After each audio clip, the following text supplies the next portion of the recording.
du crédit populaire algérien. La vente d'actions du CPA se poursuivra jusqu'au 28 février et dans les 58 wilayas, une première du genre pour une banque algérienne. L'opération entre dans le cadre de la modernisation du système bancaire national. Reportage de Amel Bouark. Le CPA ouvre 30% de son capital au grand public, ce qui représente 60 millions d'actions, soit une valeur de près de 138 milliards de dinars. Un montant historique, une première pour la bourse d'Alger et pour le CPA, première banque publique à être cotée en bourse.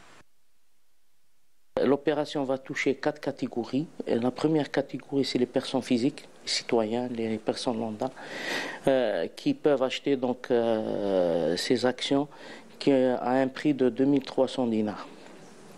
Et pour cette catégorie, nous avons réservé 30% des actions. La condition pour souscrire, il faut être algérien résident, mais c'est ouvert aussi aux binationaux. Le minimum de souscription pour les personnes physiques, c'est 10 actions.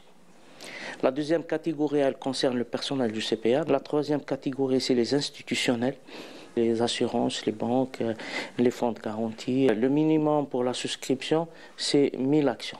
Les entreprises économiques aussi, ils peuvent souscrire avec un minimum, un plancher de 500 actions. La mise en vente des actions du CPA se déroule pendant un mois, du 30 janvier jusqu'au 28 février prochain. Qu'en est-il des avantages de cette opération ? Pour la banque, c'est une étape qui va permettre de gagner en gouvernance, en transparence et en autorité. Et bien évidemment, leur permettre de lever prochainement l'argent auprès de la bourse d'Alger en cas s'ils veulent augmenter leur capital. Pour les investisseurs et les citoyens, donc c'est une étape très importante pour eux parce que l'achat d'une action, comme vous le savez, donne droit à des dividendes. Donc les souscripteurs ou bien les investisseurs, à la fin de l'année, à l'issue de l'Assemblée générale de la banque, ils vont bénéficier des dividendes. Les pouvoirs publics ont pris une mesure dans la loi de finances 2024 pour exonérer d'impôts ces dividendes. Ils peuvent aussi, après l'achat, ils peuvent aussi vendre ces actions. Si le prix de l'action, s'ils remarquent que le prix de l'action a été augmenté sur le marché, ils peuvent le vendre et bien évidemment, ils vont gagner de la différence. Cette différence, qu'on appelle la plus-value, elle est aussi exonérée de l'impôt. Donc j'invite tout le monde à acheter sur le marché primaire, c'est très intéressant.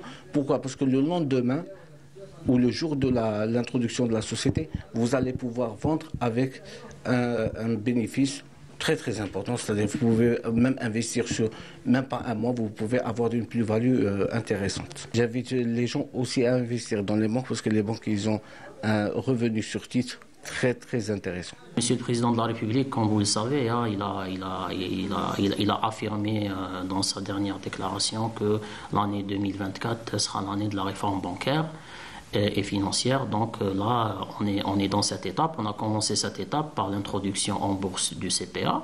Après la BDL, et Inch'Allah, il y aura d'autres sociétés. L'ouverture du capital du CPA représente ainsi un véritable coup de starter pour dynamiser la bourse d'Alger, de quoi lui permettre d'atteindre le 1er milliard de dollars de capitalisation boursière.